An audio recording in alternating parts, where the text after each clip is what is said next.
groping of things unknown, drawing from the endless reaches of time, brings to light many startling things. Startling because they seem new, sudden. But most are not new to the signs of the ages.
People,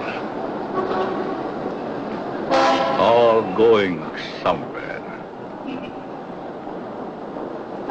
all with their own thoughts, their own ideas,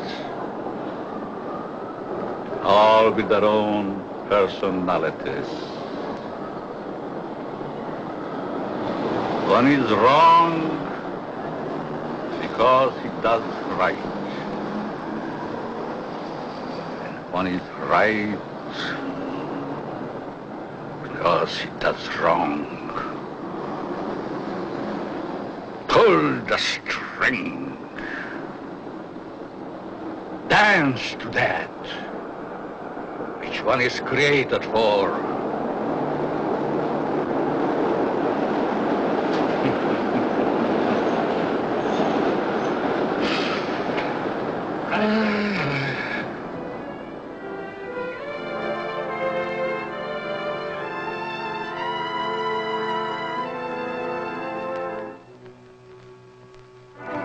A new day is begun.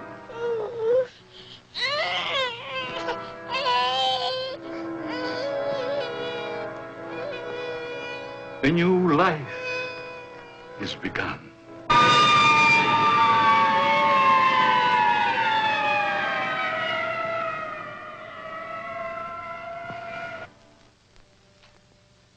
A life is ended.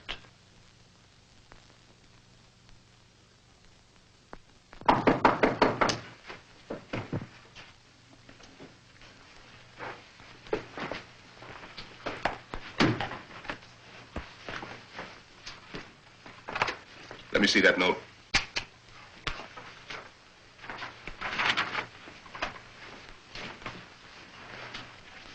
The records will tell the story. I was put in jail recently. Why? Because I, a man, was caught on the street wearing women's clothing. This was my 4th arrest for the same act. In life, I must continue wearing them. Therefore, it would only be a matter of time until my next arrest. This is the only way. Let my body rest in death forever in the things I cannot wear in life.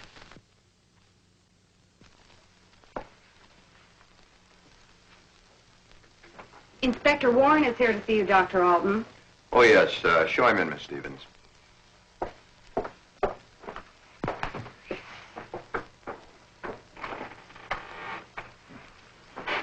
Inspector? Doctor? Sit down.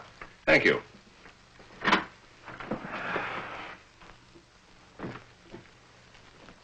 You're a very busy man, Dr. Alton, I know. I appreciate this time you're giving me.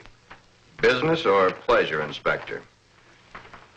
In a way, business. From policeman to inspector.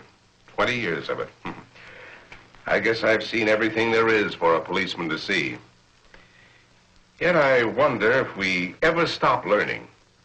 Learning about which we see. Trying to learn more about an ounce of prevention. I'm a man who thrives on learning. We only have one life to live. If we throw that one away, what is there left? Doctor, I'm hoping to learn something from you. And with that knowledge, maybe save some human from a fate which I just witnessed a few days ago. A 4-time loser. This type of case comes to me as well as yourself many times during the course of 1 month. The suicide? The suicide. Most of us have our idiosyncrasies. This fellow's was quite pronounced. Yes, but I wonder if it rated the death warrant it received. Well, that's why I'm here today, Doctor. What do we do about it? I've always heard you to be a hard-hearted policeman, Inspector. Isn't that what's thought of most policemen? The laws are written. The policeman is hired to see that those laws are enforced. We have a job to do. As in most jobs, there's always somebody who doesn't want that job to be done.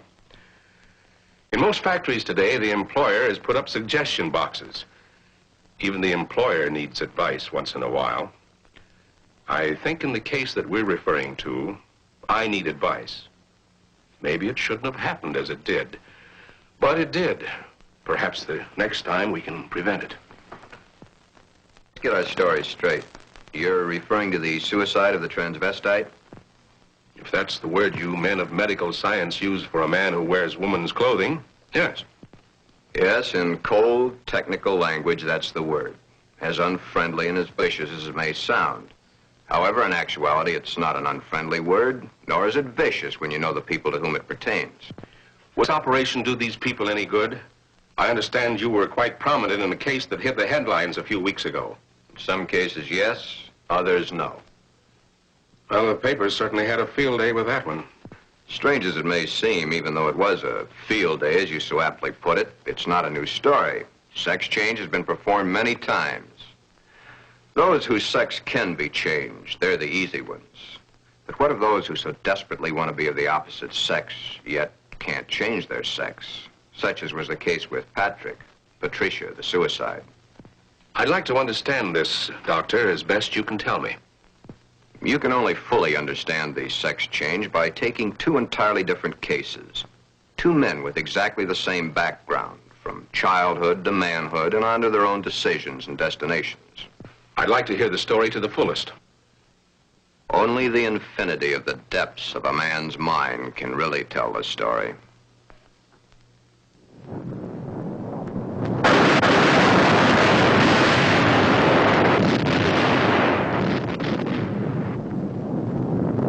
Dr. Alton.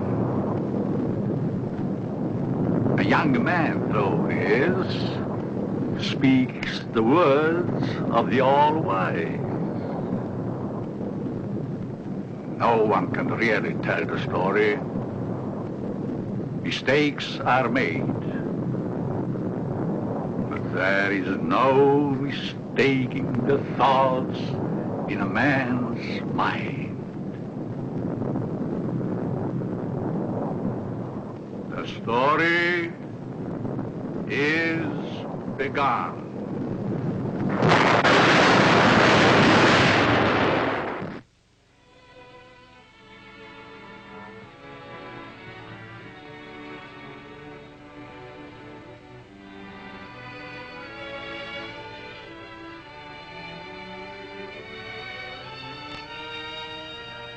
One might say, there, but for the grace of God, go I.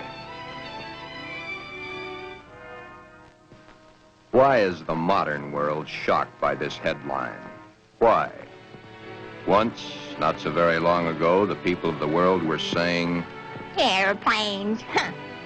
Why, it's against the Creator's will. If the Creator wanted us to fly, he'd have given us wings. but we fly. Maybe some of you may still remember an even sillier remark. Automobiles? Bah. They scare the hosses.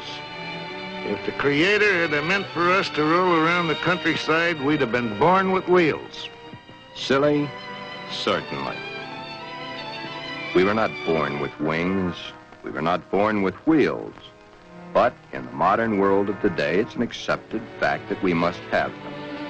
So we have corrected that which nature has not given us. Strangely enough, nature has given us all these things. We just had to learn how to put nature's elements together for our use, that's all. Yet, the world is shocked by a sex change. If the Creator had wanted us to fly, he'd have given us wings. If the Creator had meant us to roll around the countryside, we'd have been born with wheels. If the Creator had meant us to be boys, we certainly would have been born boys. If the Creator had meant us to be born girls, we certainly would have been born girls. Are we sure? Nature makes mistakes. It's proven every day. This person is a transvestite, a man who is more comfortable wearing girls' clothes. The term transvestite is the name given by medical science to those persons who wear the clothing of the opposite sex. Many a transvestite actually wishes to be the opposite sex. The title of this can only be labeled Behind Locked Doors. Give this man satin undies, a dress, a sweater, and a skirt, or even the lounging outfit he has on, and he's the happiest individual in the world. He can work better, think better, he can play better, and he can be more of a credit to his community and his government because he is happy. These things are his comfort. But why the wig and makeup? He dares to enter the street dressed in the clothes he so much desires to wear, but only if he really appears female. The long hair, the makeup, the clothing, the actual contours of a girl. Most transvestites do not want to change their life, their bodies.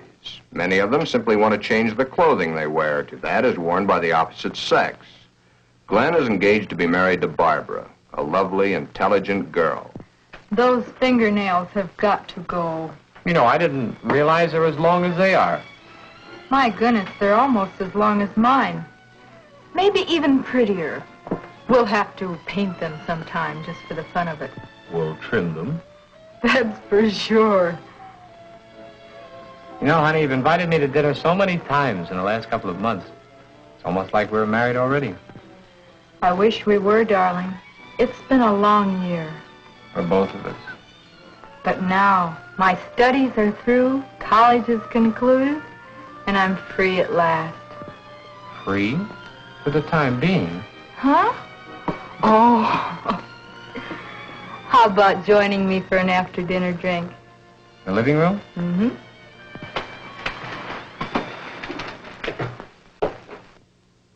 Modern man is a hard-working human. Throughout the day, his mind and his muscles are busy at building the modern world and its business administration. His clothing is rough, coarse, starched, according to the specifications of his accepted job. At home, what does modern man have to look forward to for his body comfort? The things provided for his home, a wool or flannel robe, his feet encased in the same thick, tight-fitting leather that his shoes are made of. These are the things provided for his home comfort. It doesn't look so comfortable, does it? And get the hat. Better still, get the receding hairline.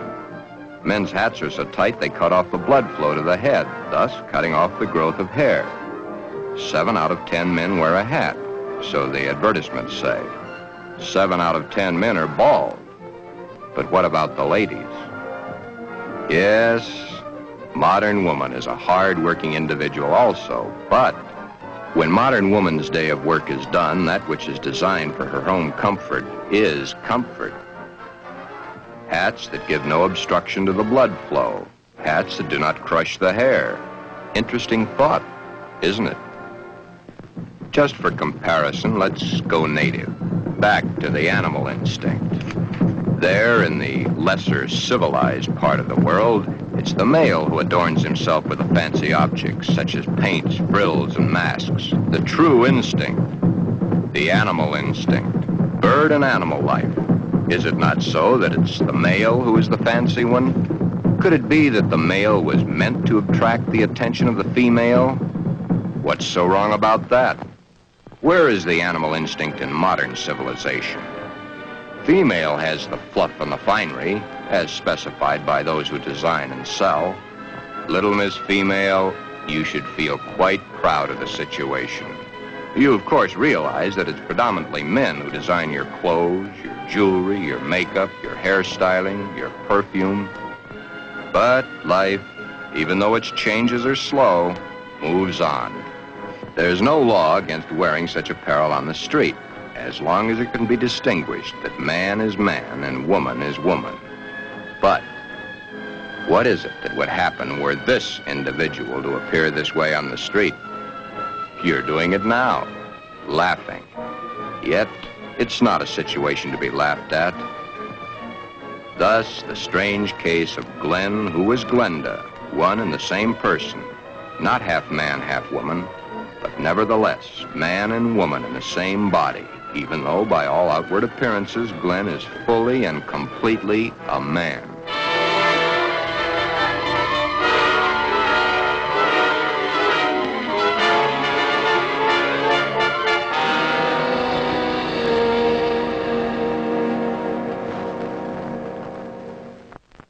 Sister, let me borrow her dress. You want to borrow your sister's dress? What for? I want to wear it to the Halloween party. There are names for boys who go around wearing girls' clothes. Oh, don't be silly, darling. You go ahead and wear your sister's dress, Glen. You always did look much better as a girl than you do as a man. Glen did wear the dress to the Halloween party. He even took first prize.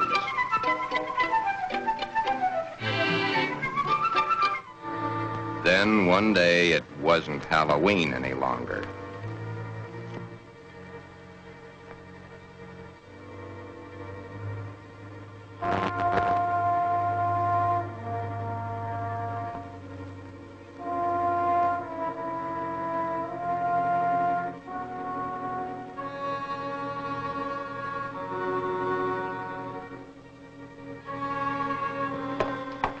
I wish I had the sight into such things to be able to advise you, Sheila.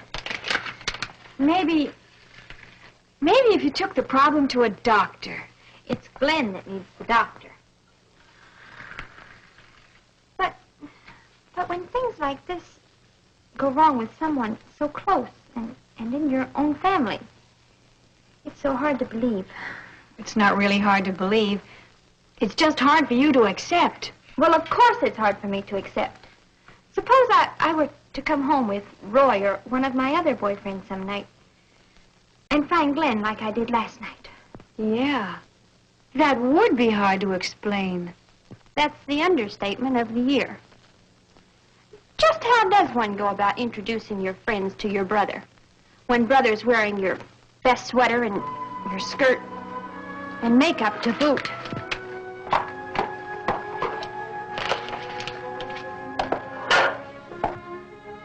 Glen is a transvestite, but he is not a homosexual. Transvestism is the term given by medical science to those persons who desperately wish to wear the clothing of the opposite sex, yet whose sex life in all instances remains quite normal. Would you be surprised a rough, tough individual was wearing pink satin undies under his rough exterior clothing? He is. Then there is your friend the milkman, who knows how to find comfort at home.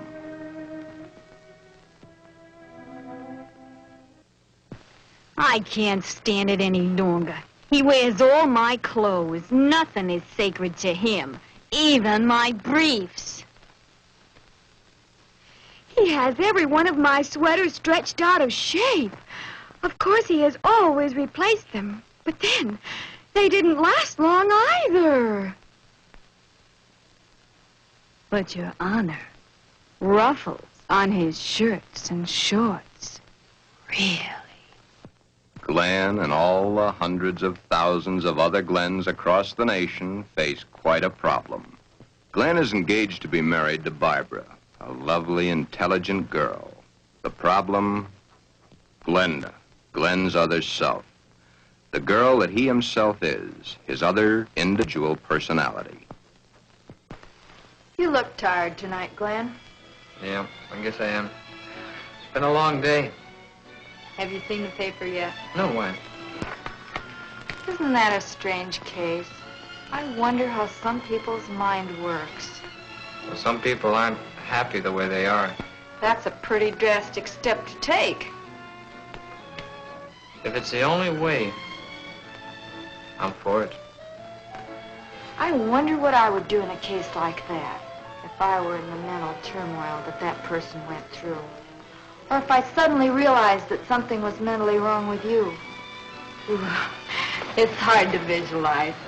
Here we are, two perfectly normal people, about to be married and lead a normal life together.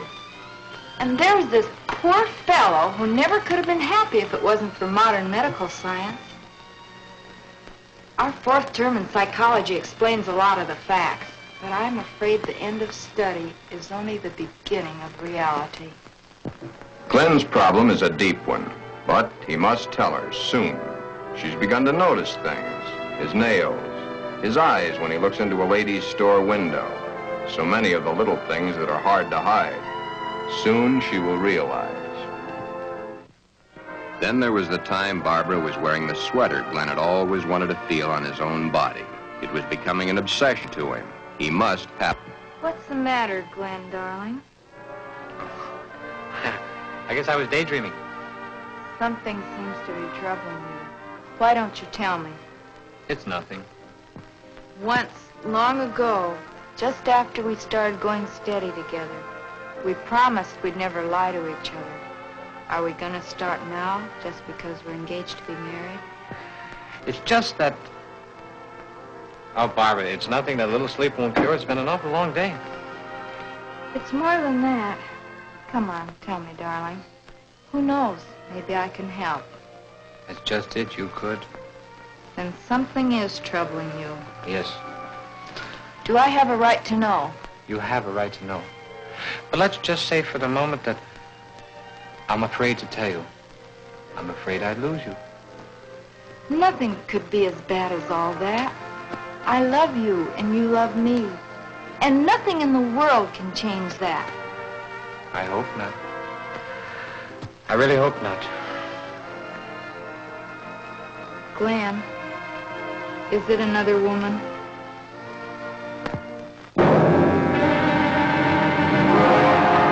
Hold the string! Hold the string! A mistake's made.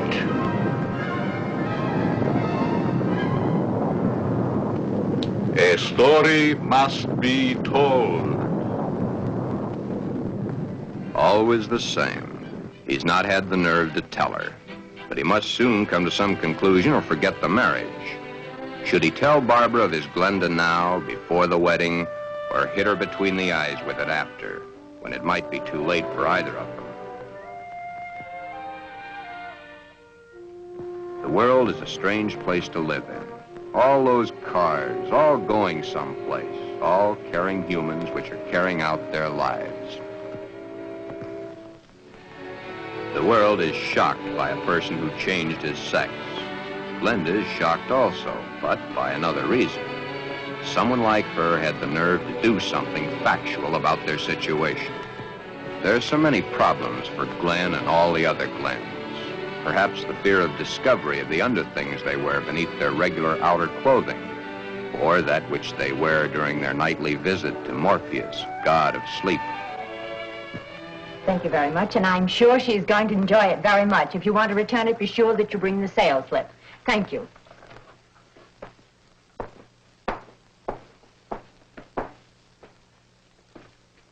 Can I help you, sir? Yeah. Let me see a 90. Oh, well, what size? 12. The color and the material? Black, very sheer. Just a minute. Well, we have this here. Would you like that? Something like this? As lace? Yeah. Perhaps he admires the material too long. You can see how sheer the material really is. Yes. You see, it's all pure nylon and only $21.95. And, of course, it will never snag.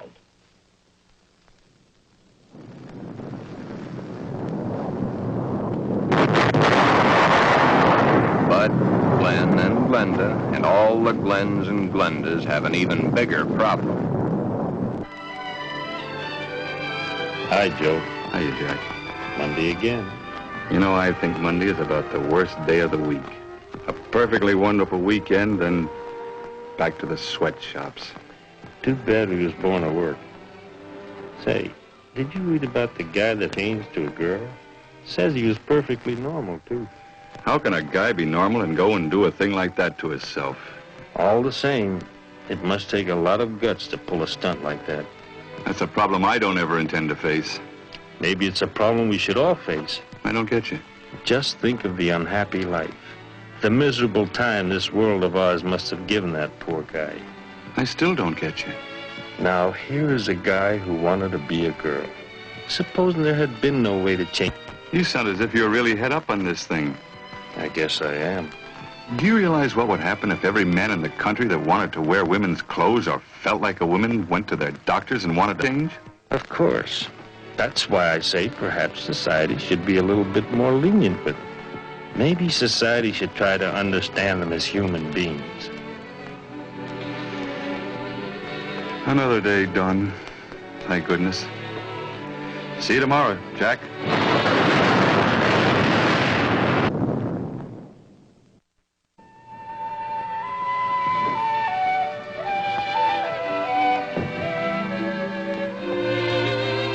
Hi, Glen. Hi, Johnny. Come on in and hit it right for the kitchen. I can't let that dinner burn. You know, I thought I was going to have to eat alone tonight. Well, you probably will because I've already eaten.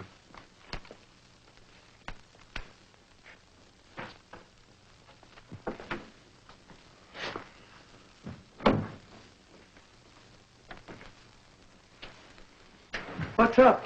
Nothing much. Say, you really look down in the dumps. I guess I got a problem. Haven't we all? I mean a real problem. One like I've never had to face before.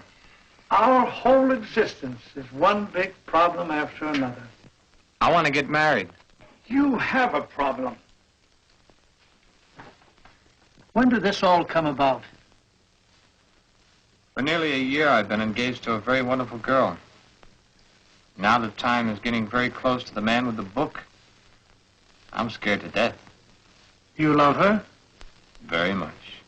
Does she love you? Yes. There's no problem. Marry the girl. Are you forgetting about my other self? You'll have to tell her, of course. Yeah. I have to tell her. But when? Before? Or after? I think you know the answer to that one yourself. My mind's in a muddle. Like in a thick fog. I can't make sense to myself sometimes. I thought I could stop wearing these things. I tried, honestly, I tried. I haven't had a stitch of them on for nearly 2 weeks until tonight. Then I couldn't stand it anymore. I had to put them on or go out of my mind. I'm afraid I'll lose her. I don't want that to happen because I really love her. Okay. Here's a story from fact. Johnny tells his story. He had not too long ago been married himself. He had kept quiet about his transvestite desires in the hopes that the new wife would never discover it. However, one day, the little woman came home unexpectedly an hour early.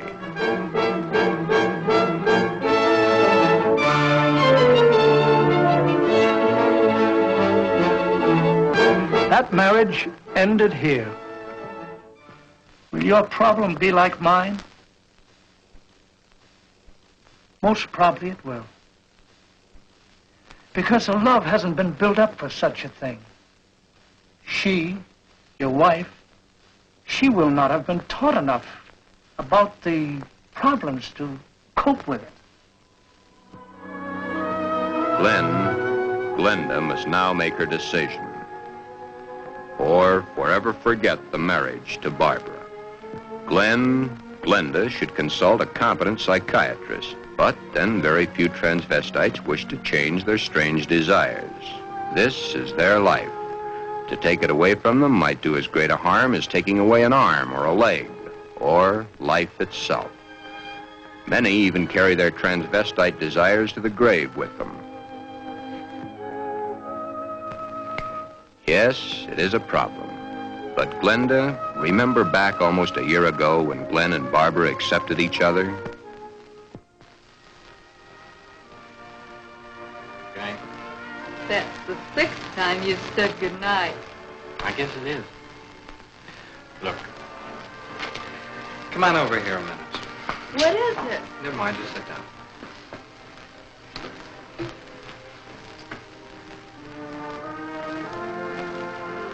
Oh, I was beginning to think you'd never get around to it. Did you mean you will? What do you think?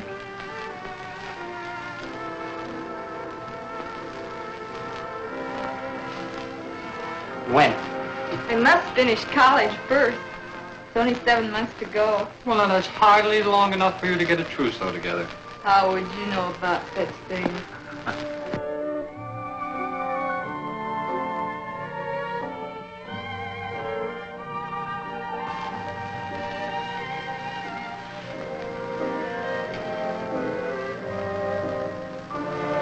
Glen, what's the matter? Huh? All of a sudden, you seem 1,000 miles off. Yes, I guess I was, huh? That's a mighty pretty dress you're wearing tonight. I wear my best to please you. You know, when you look at me, you just tie me in knots. I love to tie you in knots. Oh, I'll be so happy when these next few months are over. Some special reason? Of course. So you can stop kissing me goodbye at the door every night. Yes. So you can hold me close to you always. Yes. Then all you'll have to do is call and close your eyes to feel my lips on yours.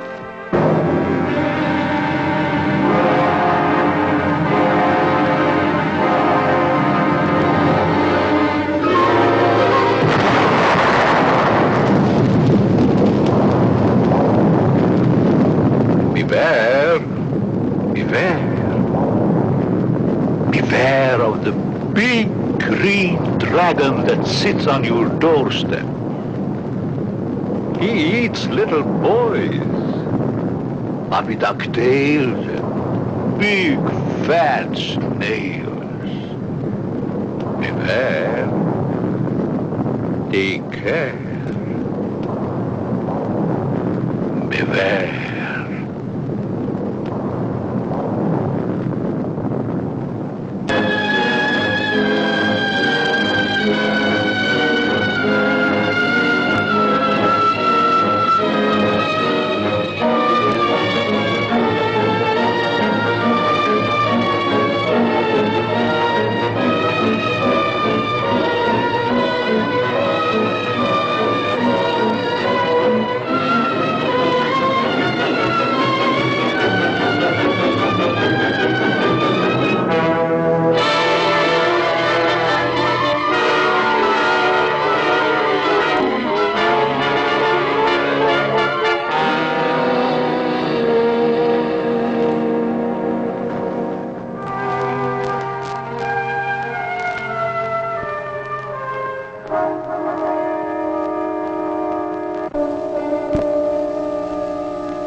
Tell me, dragon, do you eat little boys? Puppy ducktails and big fat snails? Puppy dog tail, puppy dog tail, puppy dog tail. Everything nice, everything nice. Ha, ha, ha, puppy dog tail.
a big green dragon that sits on your doorstep.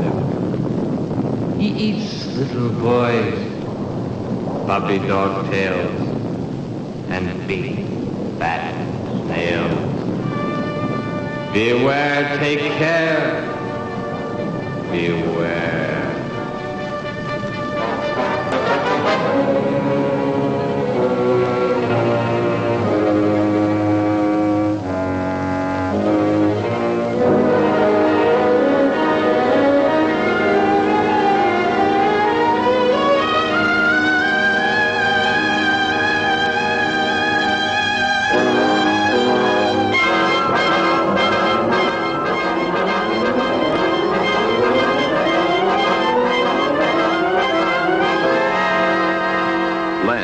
Glenda has made the decision. Glen has decided to tell Barbara of his dual personality. To tell her of the nighties and negligees, the sweaters and skirts, the robes and dresses, the stockings and the high-heeled shoes, the wig and the makeup. All that goes to make Glen into Glenda. He tells Barbara he cannot cheat her of the knowledge that she, as his fiancée, should possess. All the facts. He tells her softly, hurriedly at first, then slowly as he becomes more technical. His hands move to caress the smooth material of her Angora sweater, which he has so long and so desperately wanted to put on his own body. He tells of this to her, and she looks to the sweater and to his hand. Then, when it is all over and that much of the story he knows is told, Barbara is not sure of her own thoughts. That's about it, darling.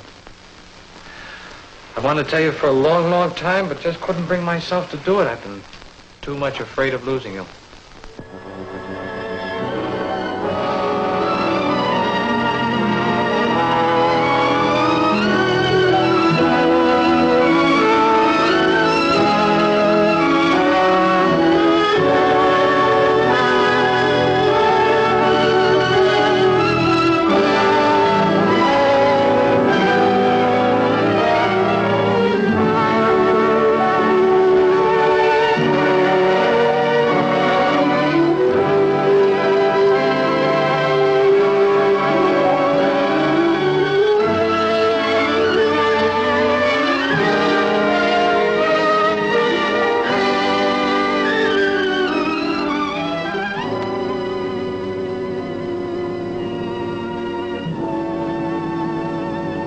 Glen, I don't fully understand this, but maybe together we can work it out.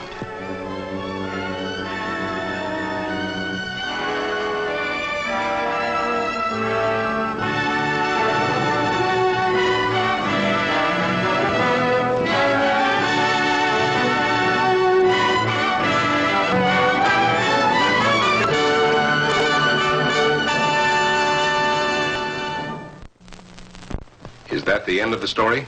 Not quite. I'll get back to it in a minute. Glen's case is really the lesser advanced type cases. The second case is an extremely advanced one. However, I'll get to that in a moment.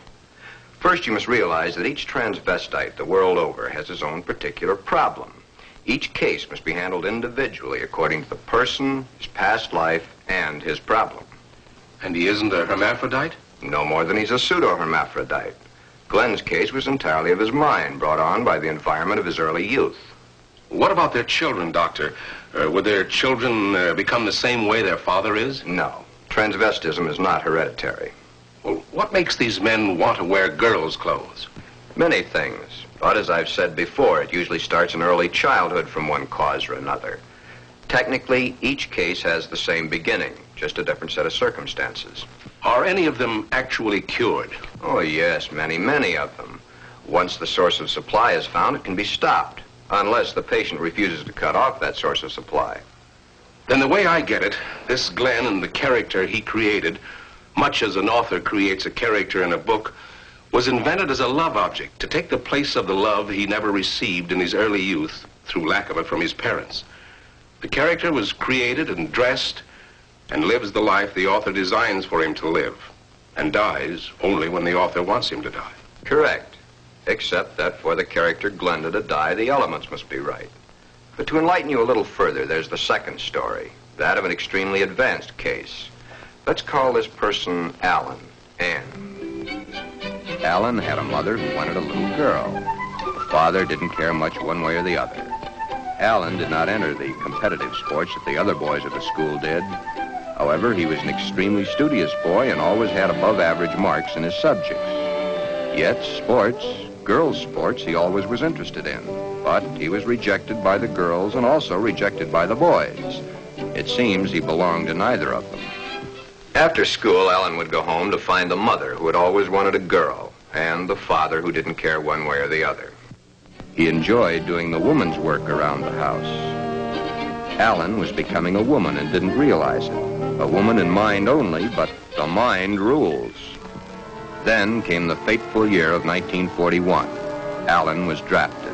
He was accepted. In the Army, he successfully passed his vigorous training. He did not like it, but then there were the weekends for his particular diversions. On his weekend passes, he would go to the nearest town where he had a suitcase checked in a public locker. In the suitcase, he had the things he loved to wear, that which made his body appear to be what his mind believed it was. Then the day of embarkation came. But wherever Alan went, the suitcase was sure to go.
Then, as quickly as it had begun, the war was over.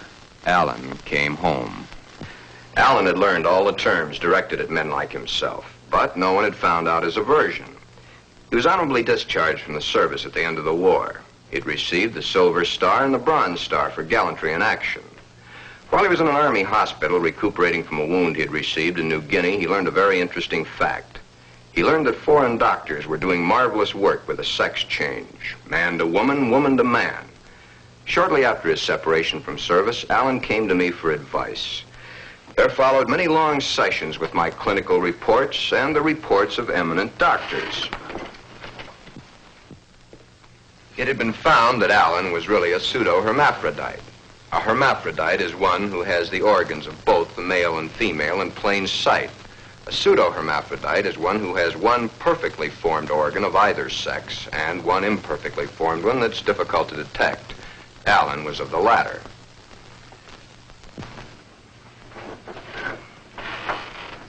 Alan was then given his choice.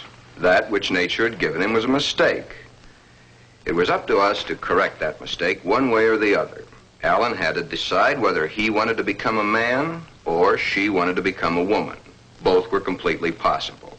Small boned, fair of complexion, his hair thin like a woman's, his body slim, hips slightly girlish. It was easy to see his decision, along with the fact that he had been brought up from early childhood to believe that a woman was the thing to be. Alan decided to become a woman. This, after all the help I could give him, was only the beginning. During the following 2 years, he was to go through the tortures of the damned. But never was there a whimper from him, because he knew that at the end of it all, he would at last be that which he had always dreamed. Hundreds of hormone shots were injected into various parts of his body. Alan's face was worked on with plastic surgery to smooth out the female elements. long, tedious hours of work. The big day, or the starting of many big days, for it was to take many. The series of operations are performed slowly and at intervals to prevent any unnecessary shock to the nervous system. Still, the hormone shots continue, day after day, week after week, month after month. And even then, when the operation is over, the sex is changed, the shots must continue as long as Alan lives.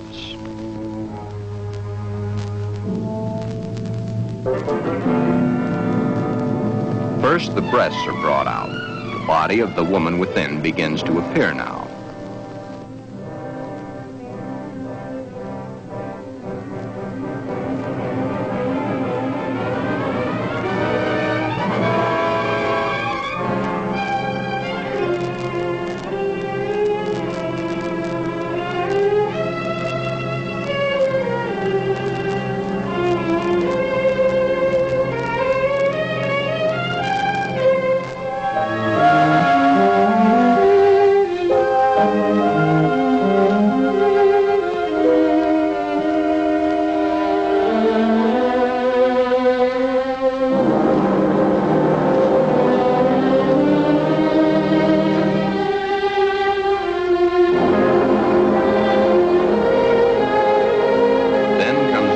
Surgery, the removal of the man and the formation of the woman.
But in time, Alan is Anne, a very happy, lovely young lady that modern medicine and science has created almost as a Frankenstein monster.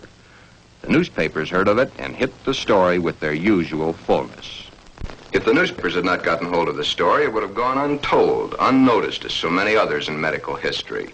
The sex change has been performed hundreds of times. However, right here in this particular sex switch, it's not the end. Acting the woman and being the woman are two entirely different things. Alan had all his life acted the part of the woman. Now he is that woman and must learn how it's done. Anne must learn how to do her own hair, how to make the correct styling for her facial contours. The proper walk must be adopted. A lady is a lady, whatever the case may be. Continuing my own psychiatric treatment, it was my duty now to explain to Anne the duty of a woman and her. Alan, of course, had known the man's, but he was soon to realize he knew very little about a woman's. Yet, through it all, Anne loved every minute of it. Anne was indeed meant to be a woman, and now that the sex change had been completed, Anne was a very happy woman, and a woman who was eager to learn, and now was accepted by society. A woman born at the age of 24, in a world that for 24 years she had seen as a man, but a woman who now would, and was properly instructed in how to accept, a woman's world. Thus, this case, which has a happy ending, is due entirely to the corrections made by medical science. I've had several such cases. In fact, in my 20 years of practice, I've been prominent in 7. However, my colleagues have had hundreds. Then you believe that the Glen of the first story should have the sex change? In Glen's case, no. No, indeed. Glen would never be happy with a sex change. The Alan of your story ended happy? I'll tell it to you exactly as I told it to them. Shortly after Glen told Barbara of his love for girls' clothing, he started treatments with me. On the last treatment, both he and Barbara came to me. I told him the same story of Alan, Anne, as I've told it to you, Inspector. Anne was a pseudo-hermaphrodite. Even though one of the sexes was imperfect, she had the organs and the characteristics of both the male and female. Glen's case is an entirely different type of case. Remember I said, no matter what the case, it's a different thing. A new problem to be looked into, then solved. A new challenge to the psychoanalysis. Glen's body holds only one sex, that of the male. In all our talks, I've learned these pertinent facts. Glen's father had no love for his son. His father wanted Glen to be a football hero or a baseball player so that he could brag to his cronies down at the corner saloon as his cronies bragged to him about their own sons. Thus, the ruse of Glen's fictitious character. He invented it when he could find no love from his mother and no love from his father. His mother had hated her own father. Glen reminded her of her father. Therefore, she gave all her affection, love, and attention to her daughter. Glen then decided also to become a daughter. Glen, you can kill this fictitious character of yours anytime you wish. For your happy ending, it's the only way. Then you think I can kill this second character by transferring her qualities to Barbara? Exactly. But as the author and his character, the elements must be right. It's up to you, Barbara. You must take the place, give the love, and accept the facts that Glenda has always accepted. If you love each other as you now believe you do, well, it'll be a hard job, but you'll enjoy doing the job. Should I let him continue to wear girls' clothing? Or should I put my foot down? If you put your foot down, you'd only go behind closed doors. Love is the only answer. Glenda must be transferred to you. Supposing Glen never gets over wearing girls' clothing. Would it matter to you very much? I love Glen. I'll do everything I can to make him happy.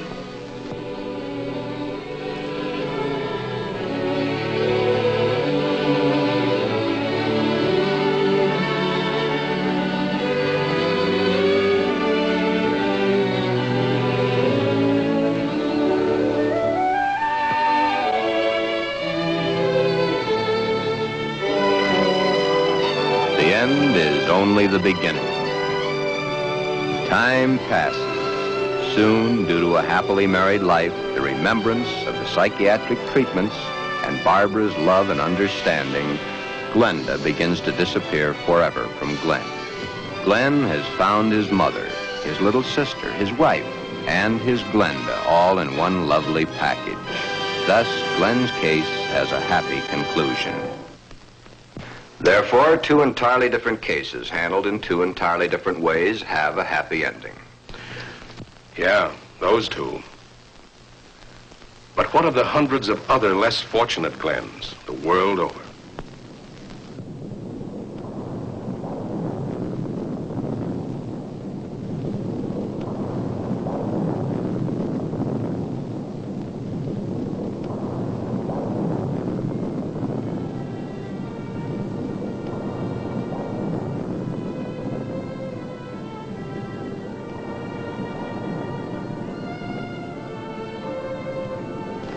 Yes.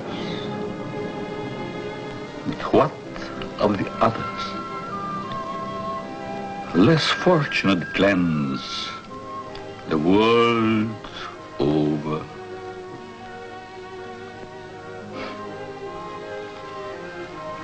Oh, snips and snails and puppy duck tails.